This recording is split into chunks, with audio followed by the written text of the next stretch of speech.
Saint of the day of September 17, Saint Robert Bellarmine. He was one of the most erudite men of his time, a strenuous defender of Catholic orthodoxy after the divisions caused by the Protestant Reformation.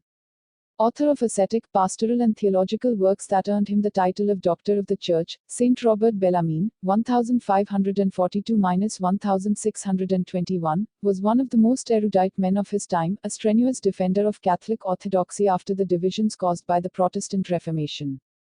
Moved by charity both in helping the poor, to whom he gave everything, and in doctrinal disputes, he was entrusted with the chair of controversies, i.e., apologetics, at the Roman College. Here he had among his pupils the young Aloysius Gonzaga, 1568–1591, whom he assisted on his deathbed and from whom he drew inspiration to write The Art of Dying a Good Death. His lectures were subsequently incorporated into Controversies, a work whose resonance in Europe was such that the Protestants set up special chairs in an attempt to respond to the Jesuits' solid arguments.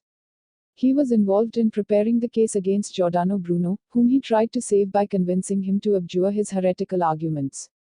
He also played a role in the first clarification of Galileo Galilei with the Holy Office, where the scientist went spontaneously at the end of 1615, and a few months later he had to admit that Copernicus' heliocentrism, whose treatise is dedicated to Pope Paul III, who encouraged him to publish it, still had the status of a hypothesis not proved according to the scientific method.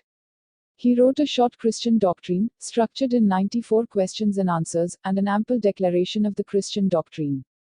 These two works, better known as The Short and Full Catechism, were widely popular and were in use until the 19th century, forming entire generations of the faithful.